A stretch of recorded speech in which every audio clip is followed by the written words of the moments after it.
Good morning everyone. कैसे हैं आप सब? आप सबका वेलकम है हमारे एमएलटी गुरुकुल में।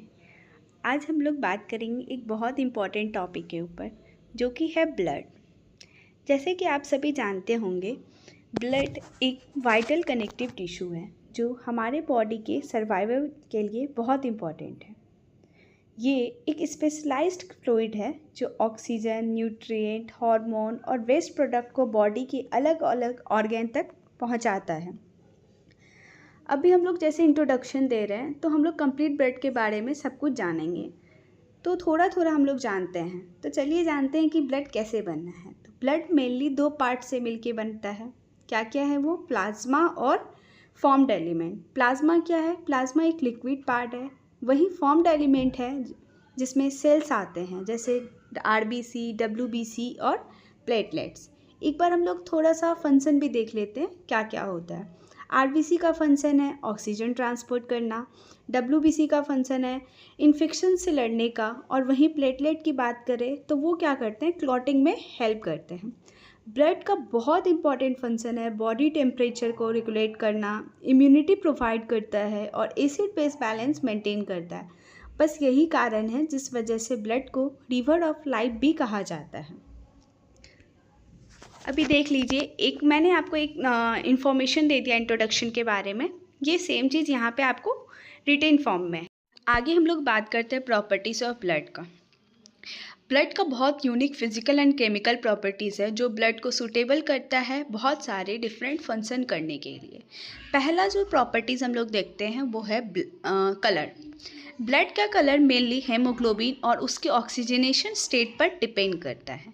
ऑक्सीजनेटेड ब्लड जो आर्टरीज में होता है ब्राइट रेड कलर का होता है, क्योंकि हेमोग्लोबिन ऑक्सीजन से जुड़कर ऑक्सी हेमोग्लोबिन बनाता है, जिसके कारण हमारा जो आर्टरीज ब्लड है वो आपको एकदम स्कारलेट रेड कलर का दिखाई देता है। दूसरी तरफ डीऑक्सीजनेटेड ब्लड है जो वेन्स में होता है, वो किस कलर का होता है? वो आपको बहुत डार्क रेड कलर का दिखाई देता है, क्योंकि इसमें रिड्यूस्ड हेमोग्लोबिन होता है। ब्लड कभी भी ब्लू नहीं होता, लेकिन स्किन के नीचे वेन्स ब्लू दिखाई देती हैं क्योंकि लाइट स्कैटरिंग और एब्जॉर्प्शन का इफेक्ट होता है। ये एक मिसकंसेप्शन होता है कि हमारा जो मीन्स आपके वेन में ब्लड आ रहा है वो ब्लू कलर का है, बट ऐसा नहीं होता है। ठीक है, कलर की डिफरेंस की वजह से डॉक्टर पल्स ऑक्सीमीटर या आर्टियल ब्लड गैस चेक करके ऑक्सीजनेशन स्टेटस समझ लेते हैं। इस प्रॉपर्टी का इम्पॉर्टेंस ये है कि ऑक्सीजन ट्रांसपोर्ट और टिश्यू परफ्यूजन का स्टेटस पता चलता है। तो कलर हमें बहुत हेल्प करता है। मेनली जो डॉक्टर हमें ऑक्सीमीटर से चेक करते हैं उसके लिए बहुत बड़ा रोल प्ले करता है कलर ऑफ द ब्लड। अब हम आपको यहाँ पे एक डायग्राम व्यू दिखा देते हैं आर्टियल ब्लड और वेनस ब्लड का। आप आर्टियल ब्लड देख रहे हो, वो किस कलर का दिखाई दे रहा है? आपको लाइट कलर का दिखाई दे रहा है, क्योंकि इसमें और ये ज़्यादा ऑक्सीजन कैरी करता है। इसमें हाई ऑक्सीजन होता है और लो कार्बन डाइऑक्साइड होता है। वहीं दूसरी तरफ जो आपका वेनस ब्लड है वो आपको डार्क कलर पे थोड़ा दिखाई दे रहा है। इसका रीज़न ये है कि ये डीऑक्सीजनेटेड ब्लड कैरी करता है हमारे हार्ट तक, और ये इसमें जो होता है लो ऑक्सीजन होता है और हाई कार्बन डाइऑक्साइड होता है। अब हम लोग बात करते हैं वॉल्यूम। ब्लड वॉल्यूम एक इम्पॉर्टेंट प्रॉपर्टी है जो किस पे डिपेंड करता है? एज, सेक्स और बॉडी साइज पर डिपेंड करता है। सभी को पता होगा कि एक एवरेज वॉल्यूम ऑफ ब्लड जो बॉडी में होना चाहिए वो आपको 5 to 6 लीटर होता है। वहीं आपको जो न्यूबॉर्न बेबी का वॉल्यूम होता है वो आपको 450 ml होता है। जबकि हम लोग फीमेल का बात करते हैं तो उनमें थोड़ा सा कम होता है, जो होता है 4 to 5 लीटर। अभी हम लोग कैसे पता करेंगे कि कैसे वॉल्यूम ऑफ ब्लड किस पे डिपेंड करता है? तो वॉल्यूम ऑफ ब्लड जो है वो टोटल बॉडी वेट के 7 to 8% के आसपास होता है। ठीक है, चिल्ड्रेन और प्रेग्नेंट फीमेल में वॉल्यूम थोड़ा डिफरेंट होता है, थोड़ा कम होता है। ब्लड वॉल्यूम किसके द्वारा रेगुलेट होता है? हमारे किडनी में हार्मोन पाए जाते हैं ADH और एल्डोस्टेरोन, और थ्रस्ट मैकेनिज्म के रोल से हमारा जो वॉल्यूम ऑफ द ब्लड है वो मेंटेन किया जाता है। ऐसा भी हो जाता है कि वॉल्यूम ऑफ द ब्लड जो है ना वो बढ़ जाता है, जिसको हम लोग हाइपोवोलेमिया कहते हैं। ये किस केस में होता है, जैसे किसी को शॉक या ऑर्गन फेलर हो जाता है तो उस टाइम में हाइपोवोलेमिया हो जाता है। वहीं अगर ज़्यादा बढ़ जाता है तो हम लोग उसको हाइपरवोलेमिया कहते हैं। तो हाइपरटेंशन और कार्डियक स्ट्रेन हो जाता है, उस केस में हाइपरवोलेमिया हो जाता है। मेडिकल प्रैक्टिस में ब्लड वॉल्यूम अगर किसी का बढ़ जाता है तो हम लोग कैसे मेंटेन करते हैं, आईवी फ्लूइड ये सब देके या ब्लड ट्रांसफ्यूशन डायलिसिस के थ्रू हम लोग मेंटेन करते हैं। इसलिए वॉल्यूम के नॉलेज क्लिनिकल मैनेजमेंट के लिए बहुत ही इम्पॉर्टेंट होता है। नेक्स्ट हम लोग बात करते हैं पीएच ऑफ ब्लड के बारे में। तो ब्लड का पीएच एक टाइटली रेगुलेटेड प्रॉपर्टी है जो नॉर्मली 7.35 टू 7.45 के बीच होती है, यानी स्लाइटली एल्कलाइन। ये नैरो रेंज एसेंशियल है क्योंकि इंजाइम और मेटाबॉलिक रिएक्शन प्रॉपर पीएच पर है, इफेक्टली काम करता है। अगर पीएच 7.35 से नीचे चला जाता है तो कंडीशन को हम लोग एसिडोसिस कहते हैं। पता ही होगा आप लोगों को कि अगर हमारा बॉडी अल्कलाइन है, अगर थोड़ा सा भी नीचे जाता है तो फिर वो कैसे हो जाएगा, एसिडोसिस केस में चला जाएगा। और अगर 7.45 से ऊपर हो जाए तो एल्कालोसिस कहते हैं। दोनों ही कंडीशन में बॉडी के लिए हार्मफुल होते हैं और लाइफ थ्रेटनिंग हो सकता है। ब्लड पीएच मेंटेन करने के लिए बफरिंग सिस्टम जैसे कि हमारा बायोकार्बोनेट बफर, फॉस्फेट बफर और प्लाज्मा प्रोटीन, वहीं लंग में CO2 एक्सक्रीशन और किडनी में H+ एक्सक्रीशन, बायोकार्बोनेट रीएब्जॉर्प्शन का मेजर रोल होता है। नेक्स्ट हम लोग बात करते हैं स्पेसिफिक ग्रेविटी की। स्पेसिफिक ग्रेविटी का मतलब है एक सब्सटेंस का density ratio compare to water. ये तो पता ही होगा सबको, बट एक नॉलेज के लिए बता दे रहे हैं। ब्लड का स्पेसिफिक ग्रेविटी जो है वो है टोटल ब्लड का 1.052 से लेके 1.061 तक। वहीं ब्लड सेल का देखा जाए जिसमें RBC, WBC या प्लेटलेट्स पाया जाता है, उसका होता है 1.092 से लेके 1.101 तक। वहीं सिर्फ और सिर्फ अगर हम लोग प्लाज्मा का देखते हैं तो 1.002 से लेके 1.026 तक होता है। ये स्पेसिफिक ग्रेविटी मेनली RBC और प्लाज्मा प्रोटीन पर डिपेंड करता है। अगर RBC काउंट बढ़ जाए तो पॉलीथेमिया या प्लाज्मा प्रोटीन ज़्यादा हो जाए तो हाइपरप्रोटीनेमिया। तो अगर स्पेसिफिक ग्रेविटी भी बढ़ जाती, अगर एनीमिया हो या प्लाज्मा प्रोटीन कम हो जाए जैसे लीवर डिजीज़, नेफ्रोटिक सिंड्रोम में, तो स्पेसिफिक ग्रेविटी जो है वो हमारा कम हो जाता है। स्पेसिफिक ग्रेविटी का क्लिनिकल इम्पॉर्टेंस ये है कि इसके चेंज से डॉक्टर को ब्लड की कॉन्सेंट्रेशन, हाइड्रेशन स्टेटस और अंडरलाइंग डिजीज़ का आइडिया मिलता है। ये एक इनडायरेक्ट इंडिकेटर है कि ब्लड में सॉल्यूट्स और सेल की डेंसिटी कैसी है। नेक्स्ट हम लोग बात करते हैं विस्कोसिटी। विस्कोसिटी का मतलब है कि लिक्विड की थिकनेस या फ्लो को रेसिस्ट करने की कैपेसिटी। ब्लड की विस्कोसिटी वाटर से 3-4 टाइम्स ज़्यादा होती है। ये विस्कोसिटी मेनली प्लाज्मा प्रोटीन में क्या क्या पाया जाता है, हमारा फाइब्रिनोजेन और ग्लोबुलिन, और वहीं फॉर्म्ड एलिमेंट मतलब कि सेल RBC की कॉन्सेंट्रेशन पर डिपेंड करती है। अगर RBC काउंट ज़्यादा हो जाए तो पॉलीथेमिया जो ब्लड विस्कोसिटी को बढ़ जाती है और सर्कुलेशन स्लो हो जाता है। अगर RBC कम हो जाए जैसे कि एनीमिया के केस में तो विस्कोसिटी कम हो जाता है। ये बोल सकते हैं कि विस्कोसिटी जो है वो आपको डायरेक्टली प्रोपोर्शनल है हमारे कॉन्सेंट्रेशन पे, ठीक है।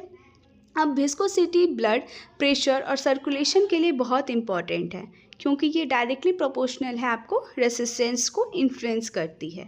नॉर्मल विस्कोसिटी मेंटेन करना ज़रूरी है वरना क्लॉट फॉर्मेशन जैसे हाइपरटेंशन या पुअर टिश्यू परफ्यूजन हो सकता है। मेडिकल कंडीशन जैसे डिहाइड्रेशन विस्कोसिटी बढ़ाते हैं और ओवर डिहाइड्रेशन इसे कम कर देता है। एक बहुत इम्पॉर्टेंट प्रॉपर्टी है ब्लड का जो है टेम्परेचर ऑफ ब्लड का टेम्परेचर बॉडी टेम्परेचर से थोड़ा ज़्यादा होता है, जैसे कि अराउंड 37 टू 38 डिग्री सेंटीग्रेड। ये प्रॉपर्टी इम्पॉर्टेंट है क्योंकि ब्लड एक हीट कैरियर का काम करता है और बॉडी के हर पार्ट तक यूनिफॉर्म हीट डिस्ट्रीब्यूट करता है। जब मसल्स वर्क करते हैं तो ज़्यादा हीट प्रोड्यूस होती है ना, जो ब्लड के जरिए डिसिपेट हो जाती है। ब्लड स्किन सरफेस तक हीट लेकर जाता है जहाँ स्वेटनिंग और वैसोडाइलेशन के थ्रू बॉडी कूल हो जाती है।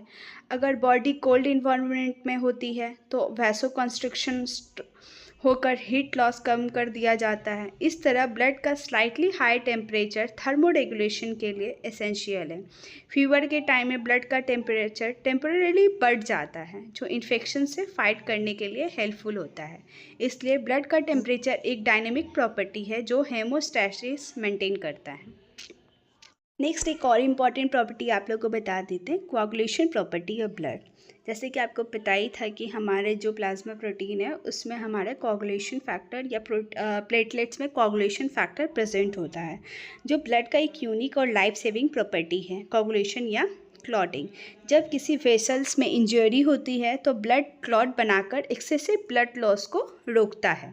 कोआगुलेशन एक कॉम्प्लेक्स प्रोसेस है जिसमें platelets, clotting factor, calcium ions और प्लाज्मा प्रोटीन इन्वॉल्व होते हैं।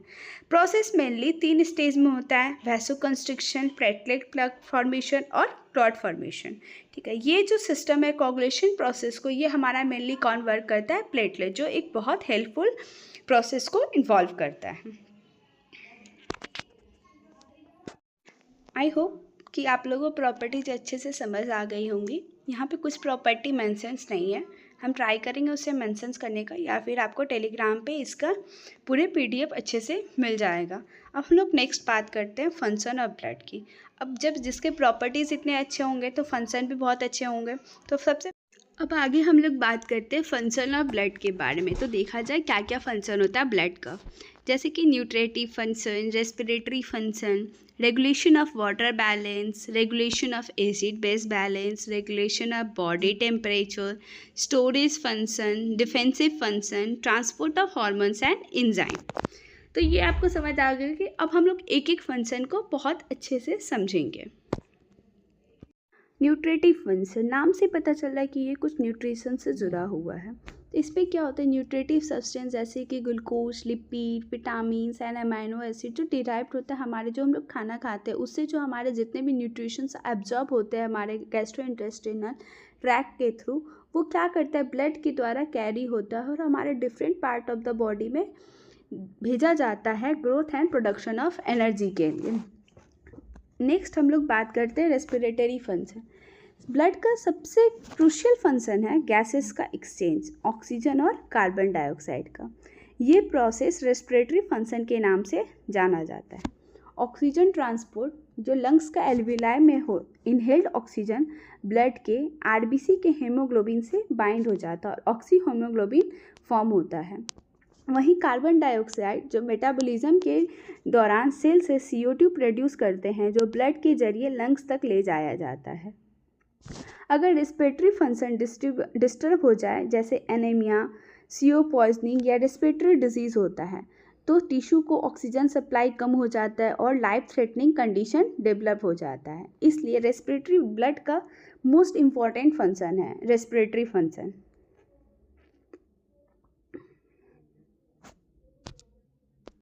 नेक्स्ट हम लोग बात करते हैं हार्मोनल फंक्शन ऑफ ब्लड, मतलब transport of hormone and enzyme. Blood endocrine system के मैसेंजर मीडियम है। एंडोक्रीन ग्लैंड हार्मोन को डायरेक्टली ब्लड में रिलीज करती है और ये हार्मोन अपने टारगेट ऑर्गन तक पहुंचकर स्पेसिफिक इफेक्ट को प्रोड्यूस करते हैं। ठीक है, ट्रांसपोर्ट ऑफ हार्मोन जो होता है, जैसे कि थायराइड ग्लैंड का थायरॉक्सिन, एड्रिनल ग्लैंड का एड्रेनलिन, पैंक्रियाज का इंसुलिन, पिट्यूटरी के हार्मोन जैसे ग्रोथ हार्मोन सब ब्लड के जरिए सर्कुलेट करते हैं। नेक्स्ट हम लोग बात करते हैं कोऑर्डिनेशन, जो एंजाइम के थ्रू होता है।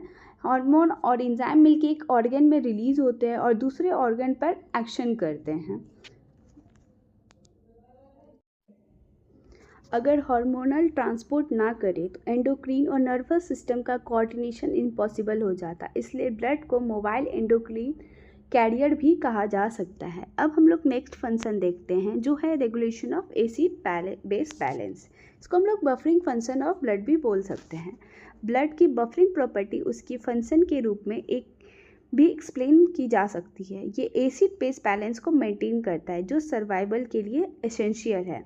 बाइकार्बोनेट बफर सिस्टम, ये सबसे इम्पॉर्टेंट बफर है। जब एसिड ज़्यादा होते हैं तो बाइकार्बोनेट आयंस उन्हें न्यूट्रलाइज करते हैं। जब एल्कलाई ज़्यादा होता है तो carbonic and acid balance maintain करता है। फॉस्फेट एंड प्रोटीन बफर, ये भी हाइड्रोजन आयंस को बाइंड करके ये रिलीज करके पीएच को स्टेबल बनाता है। प्लाज्मा प्रोटीन बफर के रूप में एक्ट करते हैं। नेक्स्ट हम लोग करते हैं रेगुलेशन ऑफ वाटर बैलेंस। तो वाटर जो हमारे बॉडी में जो कंटेंट ऑफ द वाटर होता है वो भी ब्लड के थ्रू रेगुलेट होता है। Plasma protein osmotic pressure maintain करके टिश्यू फ्लूइड और ब्लड वॉल्यूम के बीच में बैलेंस बनाए रखता है। वाटर बैलेंस होने के कारण हमारा इलेक्ट्रोलाइट बैलेंस जो ब्लड इलेक्ट्रोलाइट रेगुलेट करके ऑस्मोलरिटी और सेलुलर फंक्शन को स्टेबल बनाते हैं। वही डिफेंस और रिपेयर में भी वाटर बैलेंस बहुत अच्छा हेल्प करता है हमारे। रेगुलेशन ऑफ बॉडी टेम्परेचर हमारे ब्लड को होम्योस्टैटिस फंक्शन के लिए भी बहुत अच्छा माना जाता है। होम्योस्टैटिस का मतलब है इंटरनल इन्वायरमेंट को स्टेबल रखना, चाहे एक्सटर्नल कंडीशन बदल जाए, ब्लड इसमें सेंट्रल रोल प्ले करता है। थर्मोरेगुलेशन ब्लड हीट को टिश्यू और स्किन सरफेस तक ले जाता है, जिससे बॉडी टेम्परेचर कांस्टेंट रहता है। और जैसे कि आपको बता चुके थे ऊपर, वाटर बैलेंस जैसे फ्लूइड बैलेंस ये भी बहुत अच्छा रोल प्ले करता है हमारे बॉडी टेम्परेचर को मेंटेन करने में। इलेक्ट्रोलाइट बैलेंस ये भी बहुत अच्छे रोल प्ले करते हैं। अब हम लोग नेक्स्ट बात करते हैं स्टोरेज फंक्शन का। तो ब्लड जो है वाटर और सब important substance like protein, glucose, sodium and potassium, इन सबको ये कॉन्स्टेंटली हमारे टिश्यू में स्टोर करता है, जिसको जो हेल्प करता है हमें ग्रोथ और फंक्शन डिफरेंट फंक्शन परफॉर्म करने में। ब्लड का एक और बहुत इंपॉर्टेंट फंक्शन है जो है कि डिफेंसिव फंक्शन। ब्लड जो इंपॉर्टेंट रोल प्ले करता है हमारे defence of the body maintain करने में। वाइट ब्लड सेल्स जो रिस्पॉन्सिबल होता है इस फंक्शन के लिए, ठीक है। जैसे कि आपको न्यूट्रोफिल्स जो और मोनोसाइट बैक्टीरिया इनगल्फ करने में हेल्प करता है, लिम्फोसाइट इम्यूनिटी डेवलप करता है, इशनोफिल डिटॉक्सिफिकेशन में हेल्प करता है। लिम्फोसाइट जो है वो आपको एंटीबॉडीज़ और सेल मेडिएटेड इम्यूनिटी प्रोवाइड करते हैं। न्यूट्रोफिल और मोनोसाइट जो है फेगोसाइटोसिस मेंटेन करते हैं। एंटीबॉडीज़ और कॉम्प्लीमेंट प्लाज्मा में प्रेजेंट एंटीबॉडीज़ और कॉम्प्लीमेंट प्रोटीन पैथोजेंस को न्यूट्रलाइज और डिस्ट्रॉय करते हैं। वहीं क्लॉटिंग मैकेनिज्म के कारण जो भी हमारा डिफेंस फंक्शन मेंटेन होता है, जैसे कि प्लेटलेट और क्लॉटिंग फैक्टर इंजरी के बाद क्लॉट फॉर्मेशन करते हैं, जिससे एक्सेसिव ब्लड लॉस रुक जाता है। अगर क्लॉटिंग ना हो तो माइनर इंजरीज भी फैटल बन सकती हैं। डिटॉक्सिफिकेशन ब्लड, लीवर और किडनीज के थ्रू हार्मफुल सब्सटेंस को डिटॉक्सिफाई करने में हेल्प करता है। इस प्रोटेक्टिव रोल की वजह से हम इन्फेक्शन, टॉक्सिन्स और ब्लड लॉस से बच पाते हैं। इसलिए ब्लड को बॉडी की सिक्योरिटी सिस्टम भी कहा जाता है। अब हम लोग नेक्स्ट क्लास में कंपोजिशन ऑफ ब्लड के बारे में जानेंगे। आप सभी को बता दें ये हमारा फर्स्ट क्लास है, तो हमसे कुछ मिस्टेक हुआ होगा, कुछ गलती हुई होगी, आप उन सबको कमेंट कर सकते हैं। कुछ दिक्कत आ रही हो आप हमें बता सकते हैं, जिस पे हम काम करके सुधार कर सकें। आप सभी को थैंक यू। मिलते हैं हम लोग नेक्स्ट क्लास में।